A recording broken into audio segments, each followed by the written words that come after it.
On September 12th of 1952, in Flatwoods, West Virginia, it was dusk when they saw it. The May brothers Ed and Freddie, 12 and 13, had been playing in their schoolyard with their 10-year-old friend Tommy Heyer. After noticing a pulsing red light streak across the sky and crash on a nearby farm, the three youngsters ran to grab the amazed boy's mother, then hightailed it up the hill to check out where the light had landed. A few other boys, one with the dog, showed up too. 7 Braxton County residents on Saturday reported seeing a 10-foot Frankenstein-like monster in the hills above the Flatwoods, a local newspaper would report.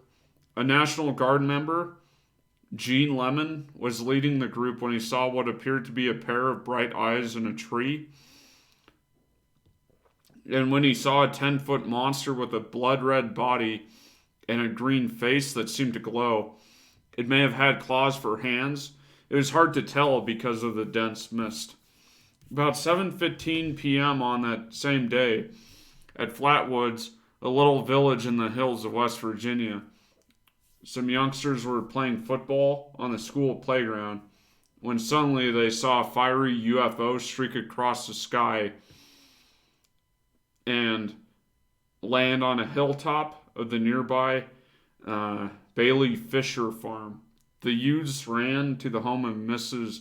Kathleen May, who provided a flashlight and accompanied them up the hill. In addition to Mrs. May, a local beautician, the group included her 2 sons, Eddie and Freddie, Neil Nunley, Gene Lemon, Tommy Heyer, and Ronnie Shaver, along with Lemon's dog. There are myriad, often contradictory versions of what happened next. But Gray Barker was soon on the scene and wrote an account for Fate magazine based on tape-recorded interviews. He found that the least emotional account was provided by Neil Nunley, one of the 2 youths who were in the lead as the group hastened to the crest of the hill. Some distance ahead was a pulsing red light. Then suddenly Gene Lemon saw a pair of shining animal-like eyes and aimed the flashlight in their direction. The light revealed a towering man-like figure with a round red face surrounded by a pointed hood-like shape. The body was dark and seemingly colorless, but some would later say it was green, and Miss May reported drape-like folds on the lower torso of its body. The monster was observed only momentarily, as suddenly it emitted a hissing sound and glided towards the group. Lemon responded by screaming and dropping his flashlight, whereupon everyone fled. The group had noticed a pungent mist at the scene, and afterwards some were nauseated. A few locals searched the site but saw, heard, and smelled nothing. The following day, A. Lee Stewart Jr. from the Braxton Democrat discovered skid marks in the roadside field, along with an odd gummy deposit, traces attributed to the landed saucer. In his article, Barker noted that numerous people in a 20-mile radius saw the illuminated objects in the sky at the same time, evidently seeing different objects, or a single one making a circuit of the area. Barker believed that the Flatwoods incident was consistent with other reports of flying saucers of similar craft, and that such a vehicle landed on the hillside either from necessity or to make observation.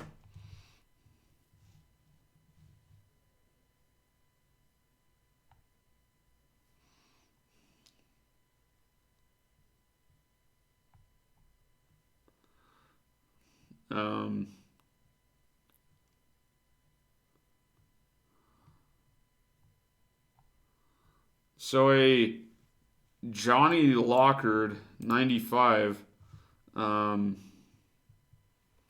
was one of the people that saw the saucer in 1952. Thought it was a meteor. Him, his daughter, and her husband said that the fireball had been seen on a relatively horizontal trajectory in various states. In fact, according to a local newspaper editor, quote, "There's no doubt that a meteor of considerable proportion flashed across the heavens that Friday night, since it was visible in at least 3 states, being Maryland, Pennsylvania, and West Virginia." The meteor explanation contrasts with the fanciful notions of Sanderson.